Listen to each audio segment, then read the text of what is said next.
Bismillahirrahmanirrahim. Assalamualaikum warahmatullahi wabarakatuh. Pada kesempatan kali ini, kita akan membahas pendekatan dalam penggunaan ilmu. Pembahasan ini adalah materi kedua untuk mata kuliah pengantar filsafat geografi pada program studi pendidikan geografi Universitas Samudra. Semua berawal dari sebuah masalah. Apa yang diharapkan tidak sama dengan apa yang benar-benar terjadi. Manusia memiliki kemampuan untuk berpikir dan belajar dari apa yang telah dia lakukan, sehingga dia memiliki pengetahuan. Lalu pengetahuan tersebut disusun secara sistematis menjadi sebuah ilmu. Lalu, apa tujuan dari sebuah ilmu tersebut? Ilmu memiliki aspek aksiologis atau kebermanfaatan, sehingga bisa dikatakan bahwa ilmu digunakan untuk memecahkan berbagai masalah yang dihadapi oleh manusia. Dapat kita lihat di sini ada seorang pegawai yang sepertinya sedang tertimpa masalah yang berat. Nah, kita mungkin bisa melihat seseorang mendapatkan masalah dari ekspresinya. Tapi, apakah kita tahu bagaimana cara mendefinisikan masalah? Sama seperti yang tertulis pada slide berikut ini, apa yang diharapkan tidak sama dengan apa yang benar-benar terjadi. Artinya, masalah itu bisa kita lihat secara jelas dengan membandingkan dua kondisi, yaitu kondisi yang diharapkan dengan kondisi yang benar-benar terjadi atau kenyataan. Ketika kita bisa membandingkan antara kondisi yang diharapkan dengan kondisi kenyataan, kita akan menemukan perbedaan antara kedua hal tersebut. Perbedaan antara kondisi yang diharapkan dan kondisi yang terjadi itu akan mendatangkan sebuah masalah. Masalah dalam bahasa Inggris problem didefinisikan sebagai suatu pernyataan tentang keadaan yang belum sesuai dengan apa yang diharapkan. Jadi kita bisa simpulkan bahwa masalah itu adalah perbedaan antara kondisi yang diharapkan dengan kondisi yang terjadi di kenyataan. Lalu bagaimana cara kita untuk memecahkan masalah? Kita memiliki berbagai banyak metode pemecahan masalah. Sebelumnya kita perhatikan terlebih dahulu ilustrasi berikut ini. Di sini ada sumbu X. Mohon maaf, di sini ada sumbu Y, di mana sumbu Y ini menunjukkan kondisi. Lalu ada sumbu X, sumbu horizontal yang menunjukkan pencapaian. Kondisi pada harapan, kita memiliki kondisi tertentu, kondisi yang kita inginkan, kondisi yang membuat kita tersenyum, kondisi yang membuat kita puas dengan kehidupan kita. Lalu, ada pula kondisi yang terjadi di kenyataan, kondisi yang tidak sesuai dengan harapan, yang seringkali membuat kita mengeluh dan tidak puas dengan apa yang sudah kita terima. Nah, lalu di sini ada sebuah perbedaan, yaitu di mana harapan segini dan kenyataan segini. Ada perbedaan sebesar panjang baris merah ini. Baris merah ini adalah sebuah masalah. Kesenjangan antara harapan dan kenyataan disebut masalah. Untuk memecahkan masalah, maka buat kenyataan menjadi sama dengan harapan. Misalkan kita atau kalian lulus menjadi seorang sarjana pendidikan. Nah, kalian memiliki harapan ketika sudah lulus menjadi seorang sarjana pendidikan, kalian bekerja dengan gaji sebesar 3 juta rupiah per bulan. Namun, kenyataan mengatakan demikian, tidak seperti itu. Mencari pekerjaan tidak semudah yang dibayangkan. Lalu ketika kalian mendapatkan pekerjaan pun, gaji yang kalian terima tidak sebesar harapan kalian, misalkan saja 2 juta rupiah. Artinya, kalian memiliki harapan untuk mendapatkan gaji sebesar 3 juta. Lalu kenyataan menunjukkan bahwa kalian hanya mendapatkan gaji 2 juta per bulan. Artinya ada selisih 1 juta per bulan dari harapan yang dikurangi oleh kenyataan kalian. Nah, kondisi seperti ini akan menimbulkan ketidakpuasan dalam kehidupan kalian, sehingga kalian akan berusaha untuk mencari metode, untuk mencari cara agar gaji kalian itu bisa mencapai 3 juta per bulan. Singkat cerita, kalian menemukan cara bagaimana untuk mendapatkan gaji 3 juta rupiah per bulan.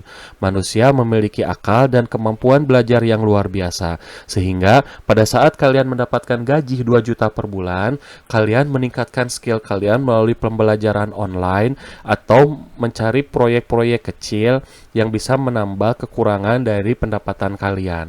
Sehingga kalian bisa menyesuaikan antara harapan dengan kenyataan. Namun, hal tersebut tidak akan berhenti di situ saja. Manusia pada dasarnya memiliki rasa tidak puas dan cepat bosan. Sehingga, ketika kalian sudah mendapatkan gaji 3 juta per bulan, harapan kalian tentu akan bertambah. Ketika kalian mendapatkan gaji 3 juta per bulan, beberapa bulan kemudian, mungkin 3 atau 6 bulan, kalian akan berpikir bahwa 3 juta rupiah itu adalah pendapatan yang sedikit. Dan kalian ingin mendapatkan pendapatan yang lebih banyak lagi. Katakanlah 5 juta rupiah per bulan. Tentu dengan kenyataan kalian mendapatkan 3 juta rupiah per bulan, hal ini akan mendatangkan masalah baru lagi. Mendatangkan kesenjangan yang baru lagi. Garis merah yang baru lagi. Dan begitulah siklus dari kehidupan manusia. Tidak akan pernah puas dengan apa yang sudah dicapai. Ada sisi negatif dan ada juga sisi positif dari kondisi seperti ini. Sisi negatifnya akan membuat manusia kurang bersyukur dan menerima apa yang sudah dimiliki. Tapi sisi positifnya, kondisi seperti ini akan mendorong manusia untuk terus belajar, memperbaiki dirinya, dan juga memperbaiki peradaban yang ada di sekelilingnya. Untuk memecahkan berbagai permasalahan tersebut, manusia belajar dan menyusun ilmu-ilmu yang dia dapatkan dari pengetahuan-pengetahuan yang didapatkan secara random. Artinya, manusia mendapatkan banyak pengetahuan, namun manusia memiliki keinginan untuk mengumpulkan ilmu-ilmu tersebut dalam susunan yang lebih sistematif lagi. Sehingga di sini dikenal secara sederhana ada ilmu alam dan juga ada ilmu sosial. Mengapa ada perbedaan seperti ini? Agar manusia dapat membedakan berbagai ilmu dan disusun secara sistematis. Artinya, untuk permasalahan yang sifatnya eksak atau dapat diprediksikan, manusia menggunakan ilmu alam. Dan untuk menyelesaikan permasalahan di lingkungan manusia yang sifatnya unpredictable atau tidak dapat diprediksikan secara pasti, manusia menggunakan ilmu sosial. Adapun dari ilmu-ilmu yang ada dalam ilmu alam ini, contohnya adalah matematika, biologi, kimia, fisika, teknik, dan ilmu-ilmu lain. Sedangkan ilmu sosial adalah geografi, sejarah, sosiologi, ekonomi, dan akuntansi. Namun catatan untuk disiplin ilmu geografi, dia termasuk ilmu sosial. Namun beberapa ilmuwan mendefinisikan dia ke dalam ilmu alam karena terdapat kajian yang berupa kebumian. Oleh karena itu, geografi disepakati oleh para geograf bahwa geografi adalah ilmu yang berdiri di antara dua rumpun ilmu, yaitu ilmu alam dan ilmu sosial. Lalu mengapa pada slide ini geografi ditempatkan dalam ilmu sosial? Penempatan geografi pada ilmu sosial ini mengacu pada kurikulum pendidikan yang ada di Indonesia, yaitu geografi masuk dalam rumpun ilmu-ilmu sosial. Gambar berikut ini merupakan bentuk dari perkembangan ilmu yang bisa kalian lihat pada website www.simagogr.com. Gambar ini disebut sebagai Shape of Science. Maksud dari Shape of Science adalah ilustrasi dari perkembangan ilmu menurut publikasi artikel ilmiah yang sudah terindeks. Mungkin bagi kalian yang baru masuk kuliah belum mengenal apa yang disebut dengan jurnal ilmiah dan juga publikasi artikel ilmiah. Perlu diketahui bahwa penggolongan dari ilmu tidak sesederhana pada slide sebelumnya yang hanya membagi ilmu dalam dua kategori, yaitu ilmu sosial dan juga ilmu alam. Saat ini, perkembangan ilmu sudah berlangsung secara lebih kompleks.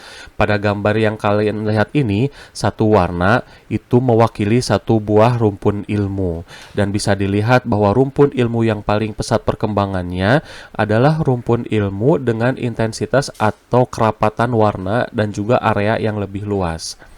Seperti di sini kita lihat,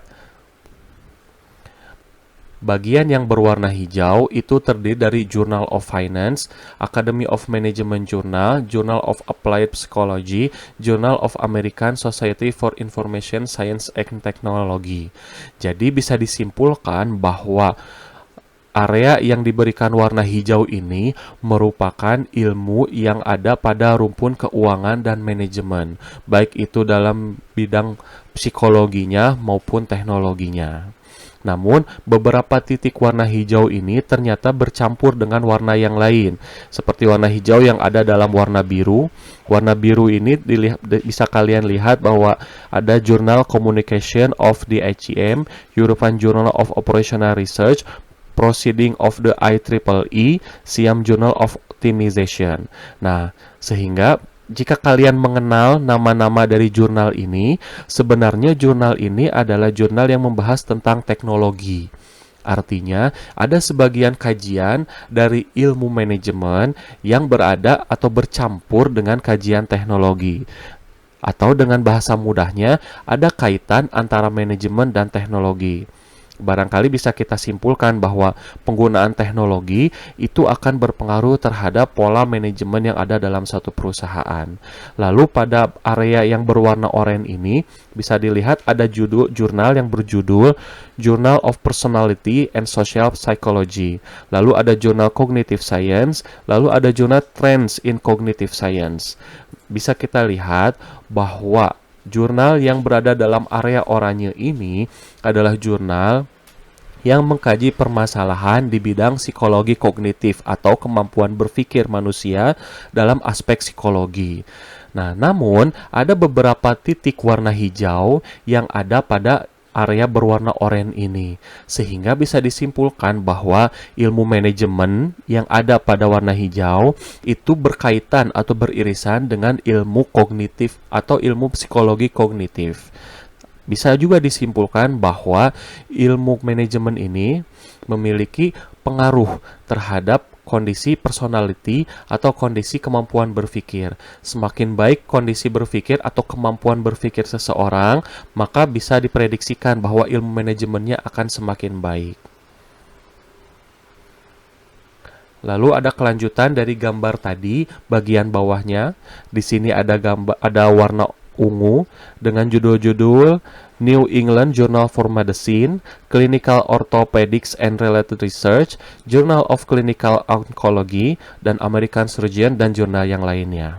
Bisa kita simpulkan bahwa ilmu-ilmu yang berada dalam warna ungu ini adalah ilmu dalam rumpun ilmu kesehatan. Dan ilmu kesehatan ternyata berkaitan erat dengan psikologi. Nah, sehingga di sini kan kita bisa lihat ada warna oranye, ada warna ungu, ada warna kuning, ada warna ungu tua, ada biru, dan ada merah tua. Dan juga ada beberapa warna hijau tua. Rumpun ilmu yang berdekatan itu menandakan bahwa ilmu tersebut saling berkaitan erat. Sementara ilmu yang berseberangan itu ilmu yang memang sangat jauh kaitannya.